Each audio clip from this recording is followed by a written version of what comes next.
մտահոգ ենք այդ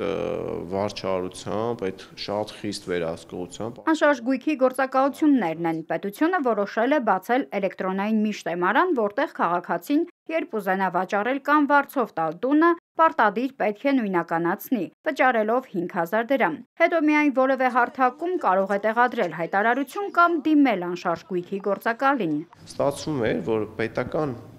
կայքը, որը նույնականացման մասով ունի մենաշնորհային դիրք, միայն այնտեղ կարան անեն,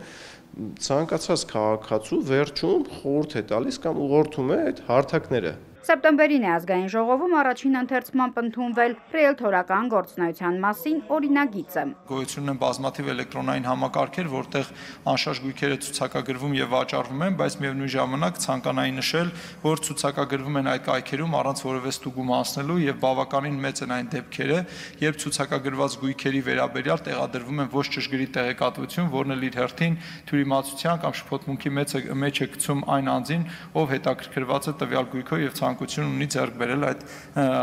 գույքը։ Այս եւ այլ խնդիրներ կարգավորելու համար է կադաստրի կոմիտեն այս նախաձեռնությամբ խորհրդարան մտել։ Համակարգով պետությունը կվերահսկի Հայաստանում անշարժ գույքի բոլոր գործարքները։ Կադաստրում վստահ են, որ փոփոխությունը կնպաստի ռիելթորական շուկայի կարգավորմանը եւ ստվերից կհանի գործարքները։ Գործակալները հակառակն են պնդում։ Այս փոփոխությամբ ստվերում աշխատելը ավելի շահավետ կդառնա, քան օրինական դաշտում։ Հիմա էլ մեր ոլորտի մեծ մասը 60-70% ավել է ստվերում աշխատում, շատերը արդեն մաքուր դաշտում աշխատող ընկերությունները գնան եւ ստվերում կաշխատեն։ Ռիելթորներն անշարժ գույքի զարգացած շուկա ունեցող պետությունների փորձն են վկայակոչում։ Ոչ մեկում պետությունը չի կառավարում ամբողջ գործընթացը։ Եթե մենք ուզում ենք շուկան զարգացնել Հայաստանում, մենք արդյոք ուզում ենք դա իրականացնենք այն տրամաբանությամբ, որ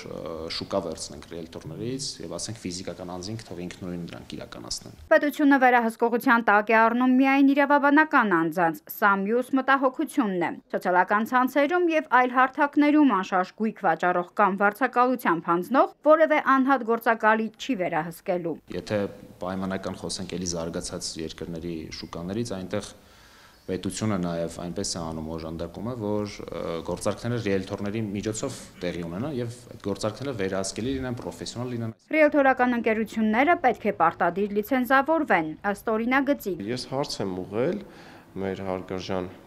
կադաստրի կոմիտեի նախագահին եւ որ այն մարդիկ, ովքեր այս ընթացակարգով հայտարարությունները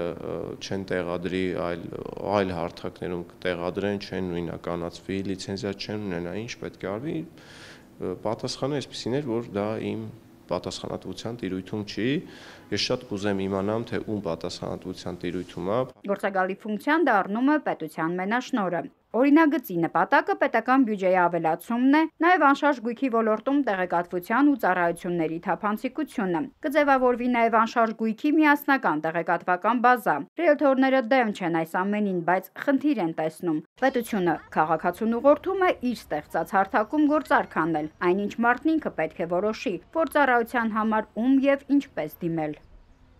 Նարնե Ղուկասյան, Հարություն Հովսեփյան, Էպիկենտրոն։